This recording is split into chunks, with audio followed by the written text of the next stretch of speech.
The following is a talk by the Venerable Mahasi Sayadaw Agamaha Pandita Usabana, given to his disciples on their induction into Vipassana meditation at Sasana Yekta Meditation Center, Rangoon, Burma.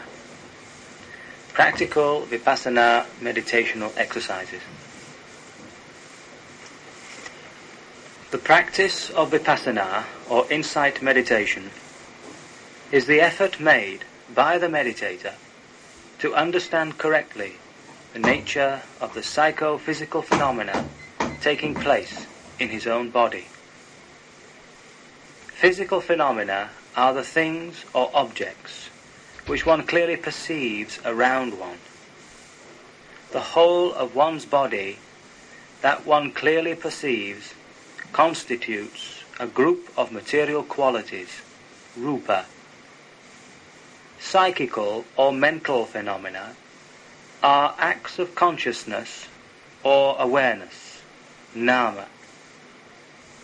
These nama rupas are clearly perceived to be happening whenever they are seen, heard, smelt, tasted, touched, or thought of. We must make ourselves aware of them by observing them and noting thus: seeing, seeing, hearing, hearing, smelling, smelling, tasting, tasting, touching, touching, or thinking, thinking. Every time one sees, hears, smells, tastes, touches, or thinks, one should make a note of that fact. But in the beginning of one's practice, one cannot make a note of every one of these happenings. One should therefore begin with noting those happenings which are conspicuous and easily perceivable. With every act of breathing, the abdomen rises and falls, which movement is always evident. This is the material quality known as Vayodhatu, the element of motion. One should begin by noting this movement, which may be done by the mind intently observing the abdomen. You will find the abdomen rising when you breathe in and falling when you breathe out. The rising should be noted mentally as rising, and the falling as falling. If the movement is not evident by just noting it mentally, keep touching the abdomen with the palm of your hand. Do not alter the manner of your breathing, neither slow it down nor make it faster. Do not breathe too vigorously either. You will tire if you change the manner of your breathing. Breathe steadily as usual and note the rising and falling of the abdomen as they occur. Note it mentally, not verbally. In Vipassana meditation, what you name or say doesn't matter. What really matters is to know or perceive. While noting the rising of the abdomen, do so from the beginning to the end of the movement, just as if you are seeing it with your eyes. Do the same with the falling movement. Note the rising movement in such a way that your awareness of it is concurrent with the movement itself. The movement and the mental awareness of it should coincide in the same way as a stone thrown hits the target. Similarly with the falling movement. Your mind may wander elsewhere while you are noting the abdominal movement. This must also be noted by mentally saying, wandering, wandering. When this has been noticed once or twice, the mind stops wandering, in which case you go back to noting the rising and falling of the abdomen. If the mind reaches somewhere, note as reaching, reaching. Then go back to the rising and falling of the abdomen.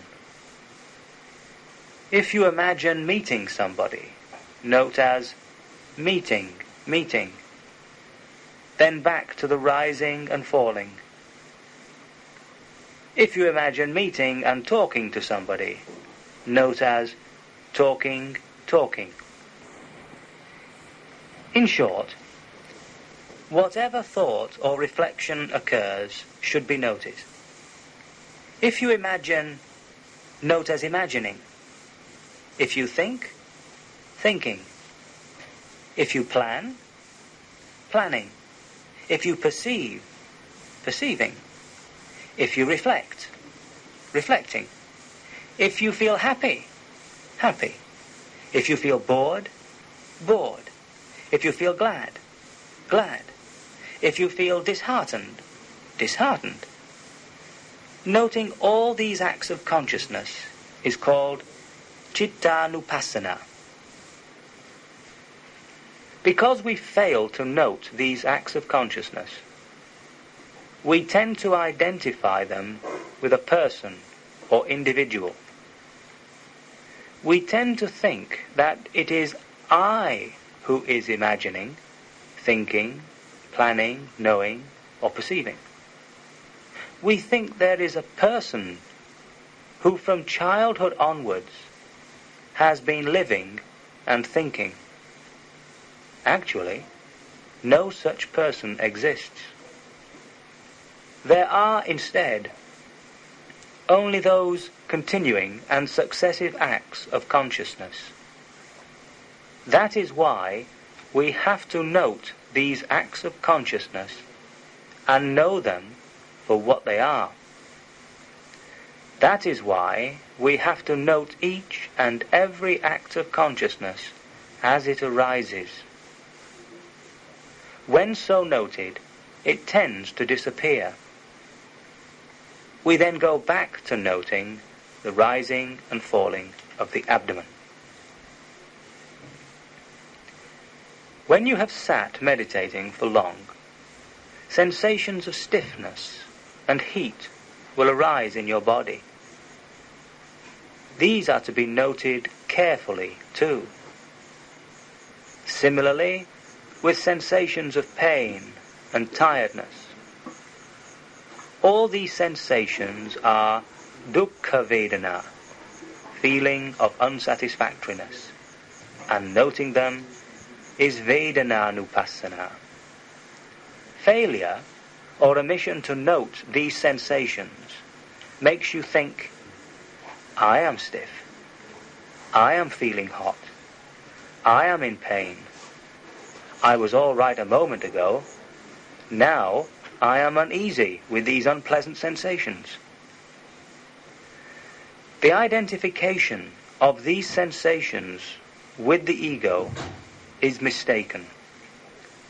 There is really no I involved, only a succession of one new unpleasant sensation after another. It is just like a continuous succession of new electrical impulses that light up electric lamps.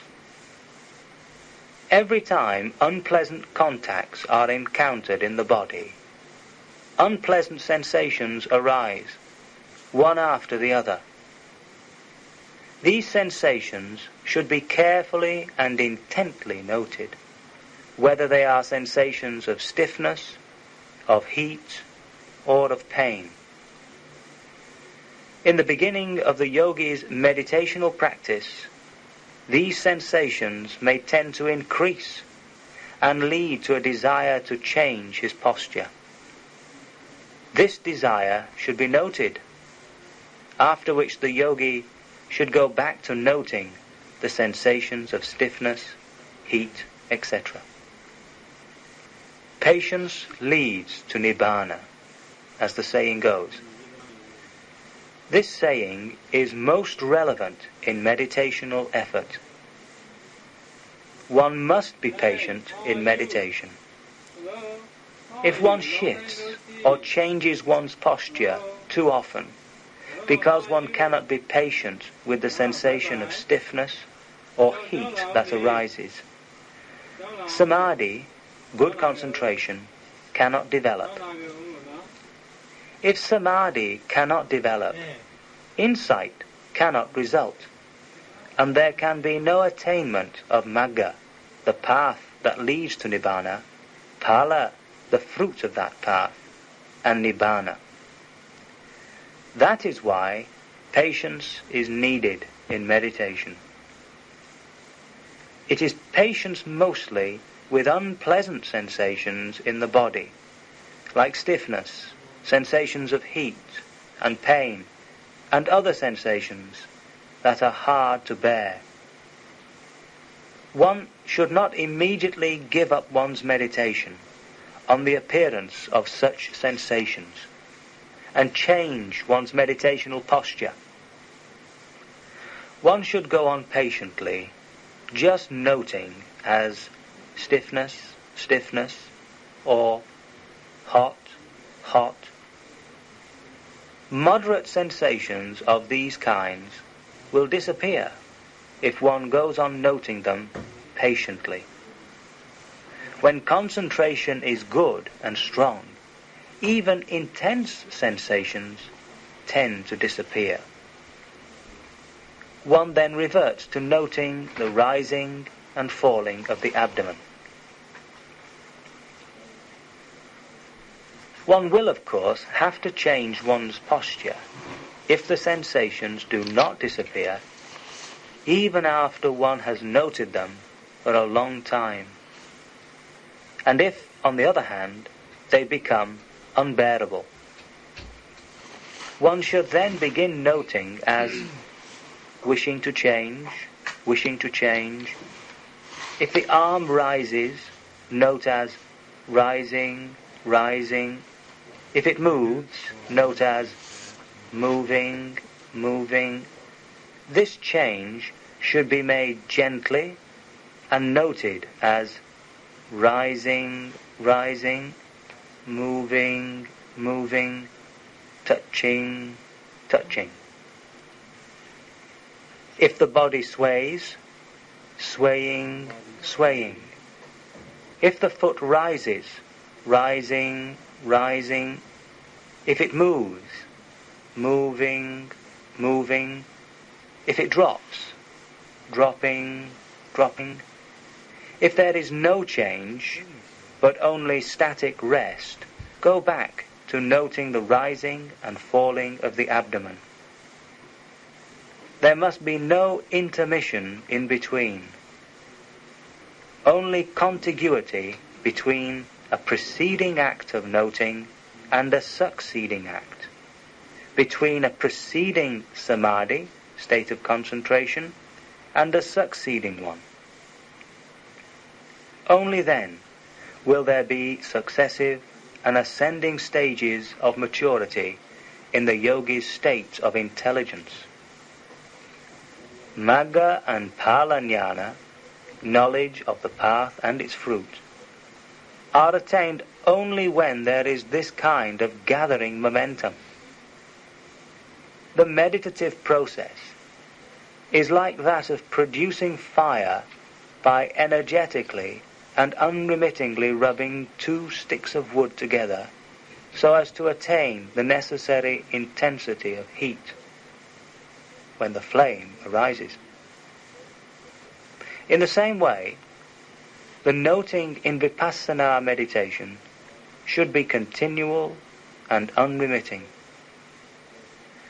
without any resting interval between acts of noting, whatever phenomena may arise.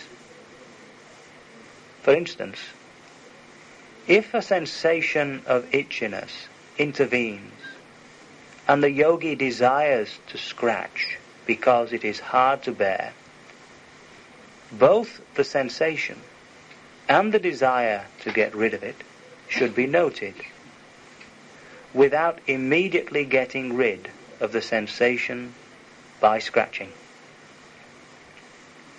If one goes on perseveringly noting thus, the itchiness generally disappears, in which case one reverts to noting the rising and falling of the abdomen. If the itchiness does not in fact disappear, one has, of course, to eliminate it by scratching. But first, the desire to do so should be noted. All the movements involved in the process of eliminating this sensation should be noted, especially the touching, pulling and pushing and scratching movements, with an eventual reversion to noting the rising and falling of the abdomen. Every time you make a change of posture, you begin with noting your intention or desire to make the change, and go on to noting every movement closely, such as rising from the sitting posture, raising the arm, moving and stretching it. You should make the change at the same time as noting the movements involved. As your body sways forward, note it.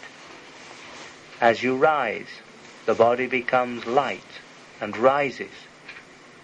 Concentrating your mind on this, you should gently note as rising, rising. The yogi should behave as if he were a weak invalid. People in normal health rise easily and quickly or abruptly.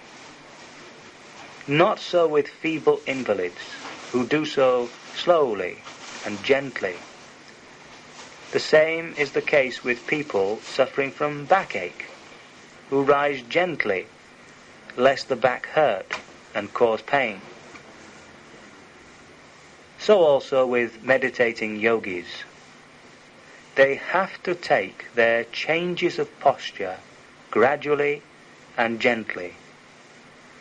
Only then will mindfulness, concentration, and insight be good. Begin, therefore, with gentle and gradual movements.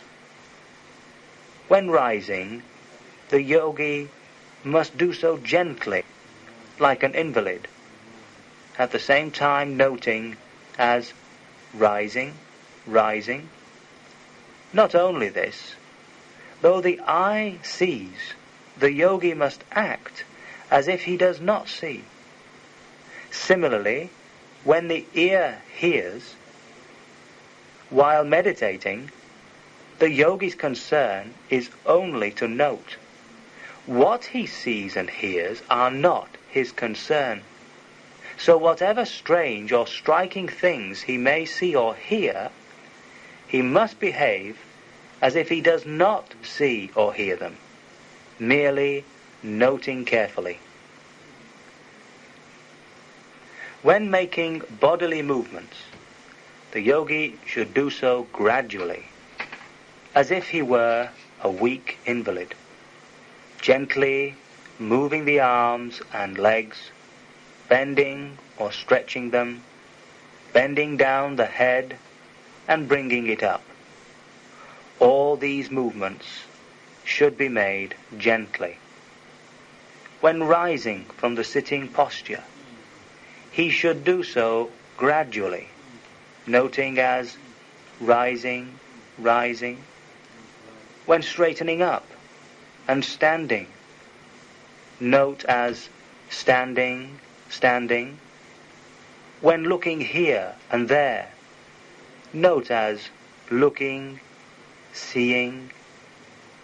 When walking, note the steps, whether they are taken with the right or the left foot. You must be aware of all the successive movements involved, from the raising of the foot to the dropping of it. Note each step taken with the right foot or the left foot. This is the manner of noting when one walks fast.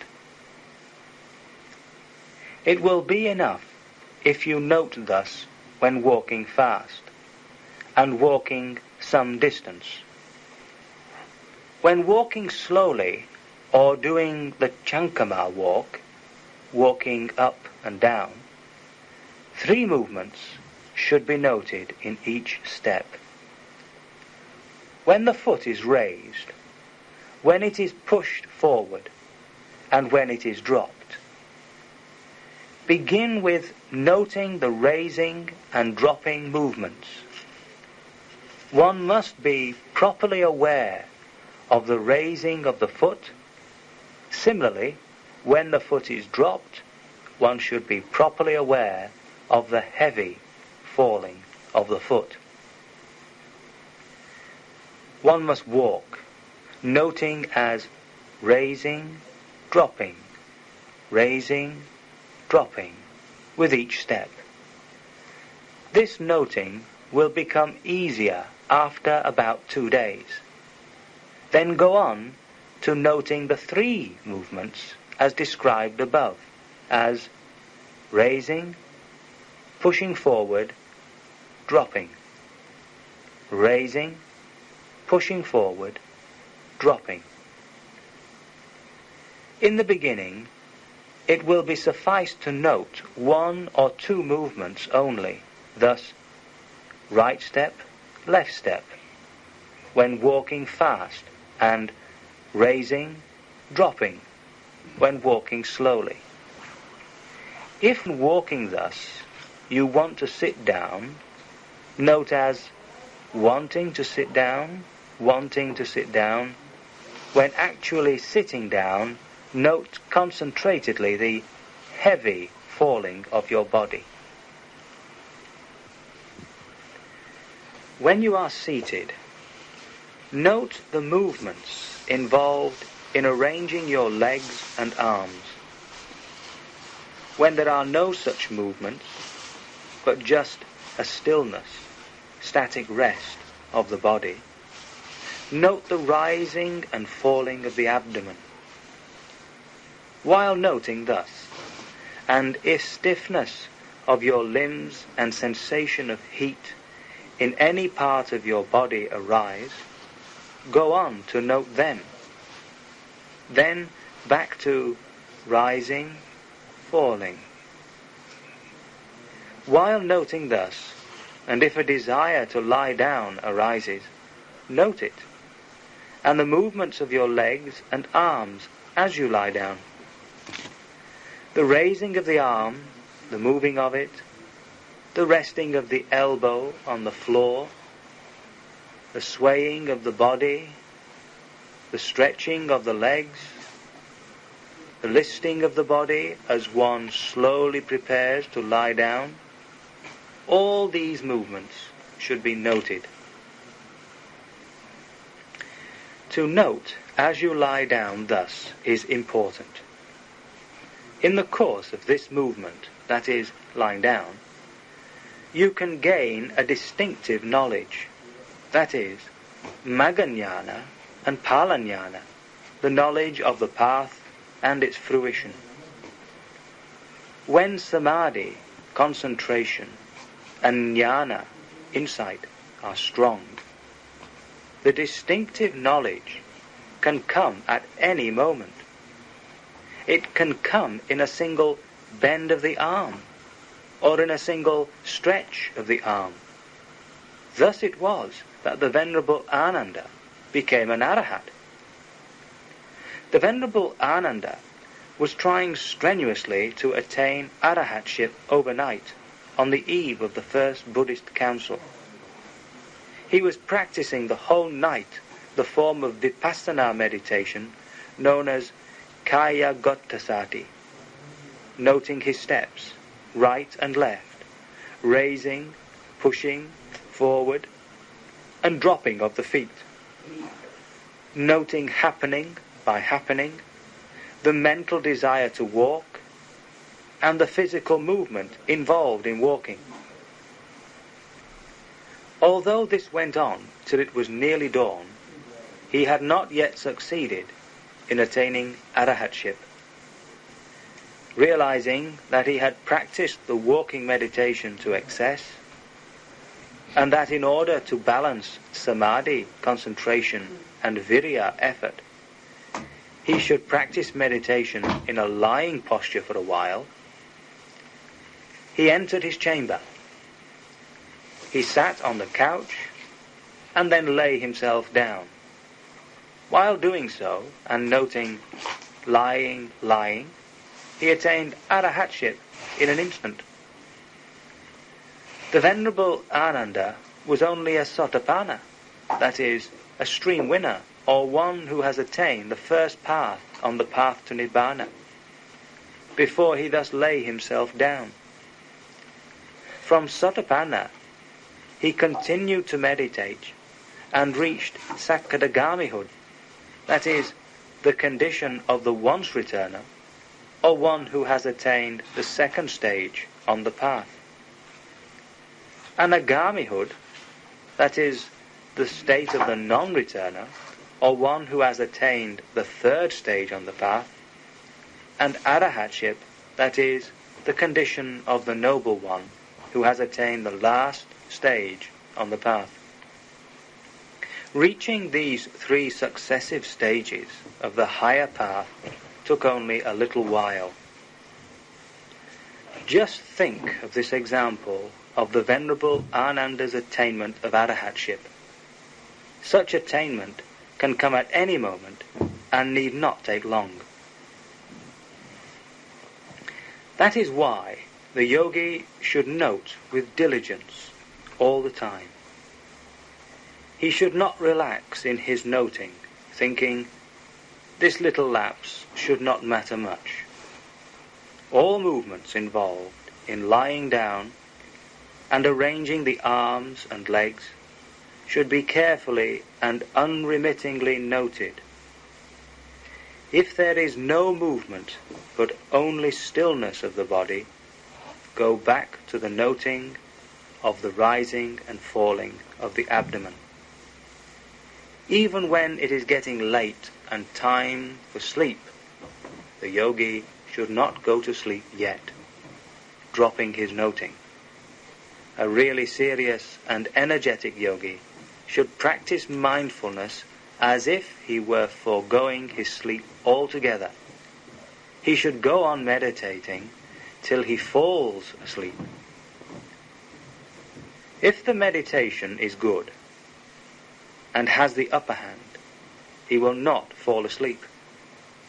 If, on the other hand, drowsiness has the upper hand, he will fall asleep. When he feels sleepy, he should note as sleepy, sleepy.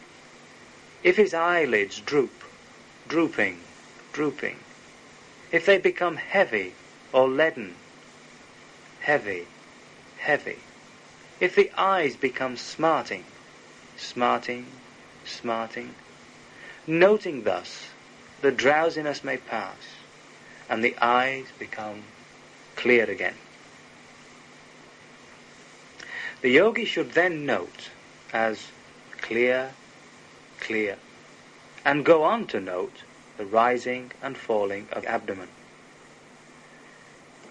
However perseveringly the yogi may go on meditating, if real drowsiness intervenes, he does fall asleep. It is not difficult to fall asleep. In fact, it is easy. If you meditate in the lying posture, you gradually become drowsy and eventually fall asleep. This is why the beginner in meditation should not meditate too much in the lying posture. He should meditate much more in the sitting and walking postures of the body. But as it grows late and becomes time to sleep, he should meditate in the lying posture, noting the rising and falling movements of the abdomen. He will then naturally, automatically fall asleep. The time he is asleep is the resting time for the yogi. But for the really serious yogi, he should limit his sleeping time to about 4 hours. This is the midnight time permitted by the Buddha. 4 hours sleep is quite enough.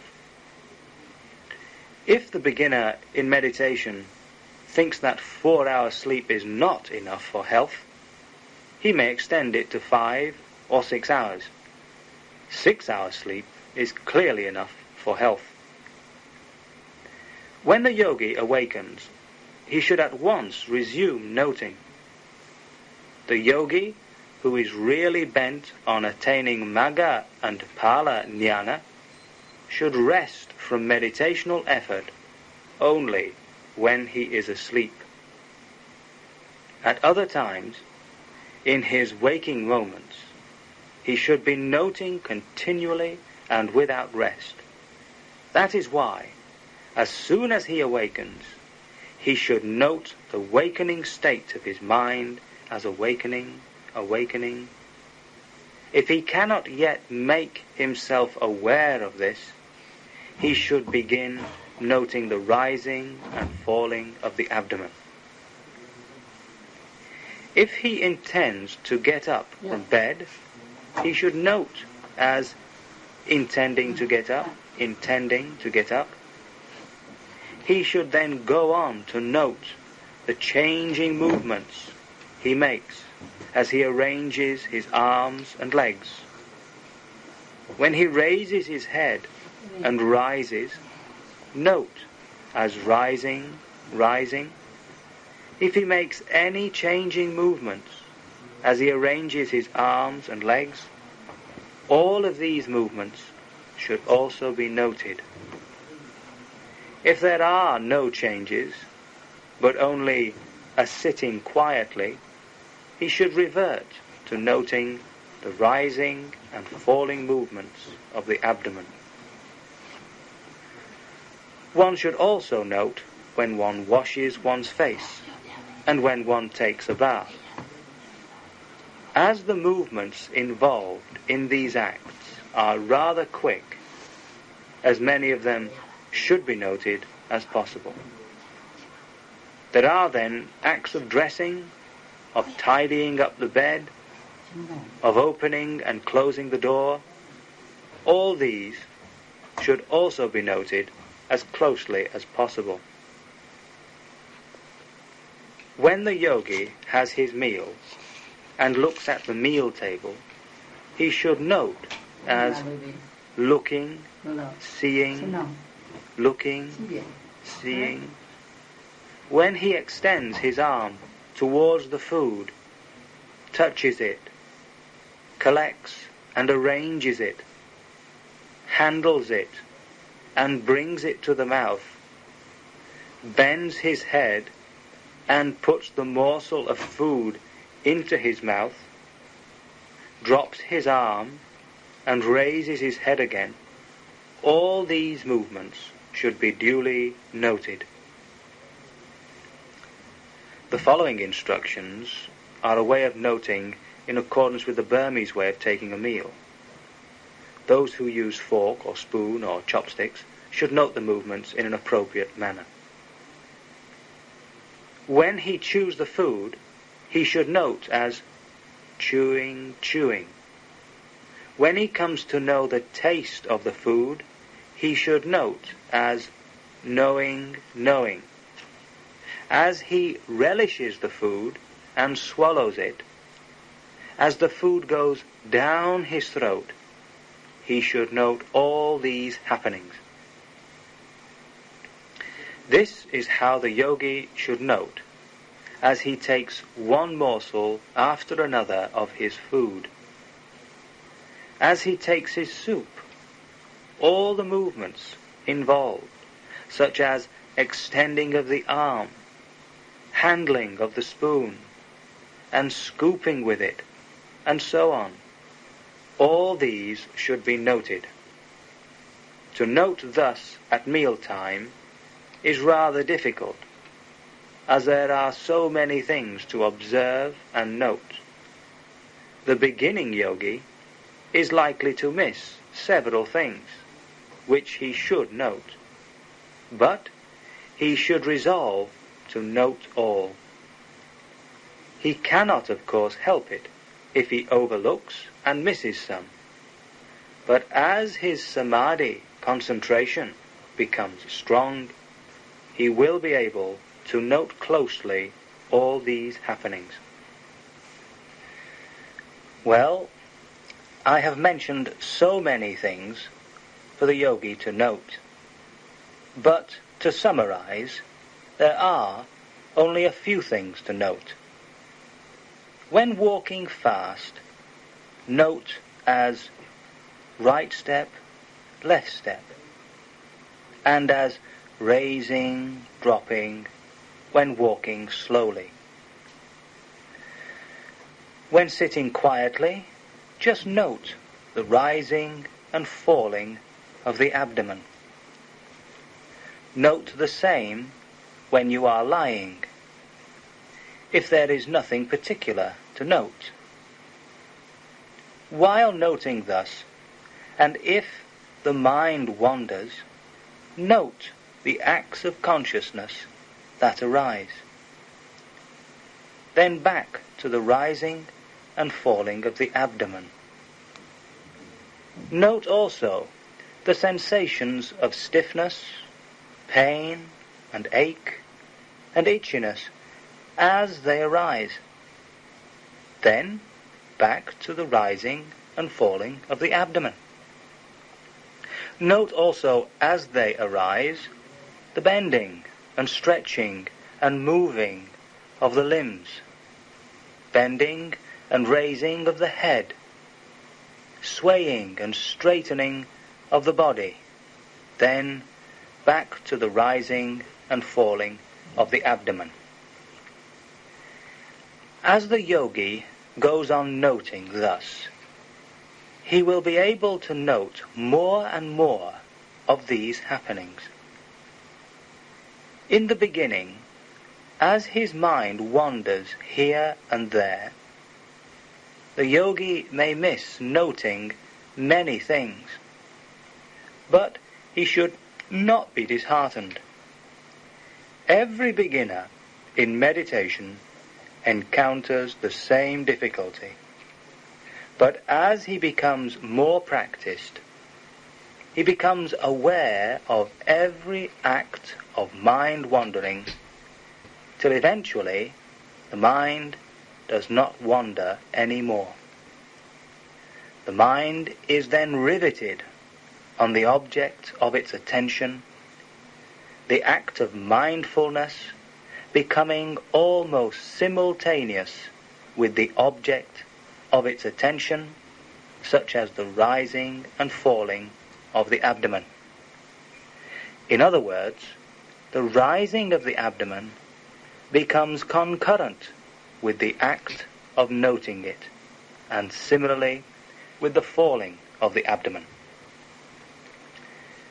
The physical object of attention and the mental act of noting are occurring as a pair. There is in this occurrence no person or individual involved. Only this physical object of attention and the mental act of noting occurring as a pair. The yogi will, in time, actually and personally experience these occurrences. While noting the rising and falling of the abdomen, he will come to distinguish the rising of the abdomen as physical phenomenon, and the mental act of noting of it as psychical phenomenon. Similarly, with the falling of the abdomen. Thus the yogi will distinctly come to realize the simultaneous occurrence in pair of these psychophysical phenomena. Thus, with every act of noting, the yogi will come to know for himself clearly that there are only this material quality, which is the object of awareness or attention, and the mental quality that makes a note of it. This discriminating knowledge is called Nama Rupa Paricheda Jnana, the beginning of the Vipassana Jnana. It is important to gain this knowledge correctly. This will be succeeded as the yogi goes on by the knowledge that distinguishes between the cause and its effect, which knowledge is called Pachaya Parigaha Jnana. As the yogi goes on noting, he will see for himself that what arises passes away after a short while. Ordinary people assume that both the material and mental phenomena go on lasting throughout life, that is, from youth to adulthood. In fact, this is not so. There is no phenomenon that lasts forever. All phenomena arise and pass away so rapidly that they do not last even for the twinkling of an eye. The yogi will come to know this for himself as he goes on noting. He will then become convinced of the impermanency of all such phenomena. Such conviction is called Anicca Nupassana Jnana. This knowledge will be succeeded by Dukkha Nupassana Jnana, which realizes all this impermanency as suffering. The yogi is also likely to encounter all kinds of hardship in his body, which is just an aggregate of sufferings. This is also Dukkha Nupassana Jnana. Next, the yogi will become convinced that all these psycho-physical phenomena are occurring of their own accord, following nobody's will and subject to nobody's control. They constitute no individual or ego entity. This realization is Anattanupassana Jnana. When, as he goes on meditating, the yogi comes to realize firmly that all these phenomena are anicca, dukkha, and anatta, he will attain nibbana. All the former Buddhas, Arahats, and Ariyas realize nibbana following this very path. All meditating yogis should recognize that they themselves are now on this Satipatthana path, in fulfillment of their wish for attainment of Magga-jnana, knowledge of the path, Phala-jnana, knowledge of the fruition of the path, and Nibbana Dhamma, and following the ripening of their parami, perfection of virtue. They should feel glad at this, and at the prospect of experiencing the noble kind of samadhi, tranquility of mind brought about by concentration, and jnana, supramundane knowledge or wisdom, experienced by the Buddhas, Arahats and Ariyas, and which they themselves have never experienced before. it will not be long before they will experience for themselves the Maggañāna, Phalajnāna and Nibbāna Dhamma experienced by the Buddhas, Arahats and Ariyas. As a matter of fact, these may be experienced in the space of a month, or of 20 or 15 days of their meditational practice. Those whose parami is exceptional may experience these Dhammas even within 7 days.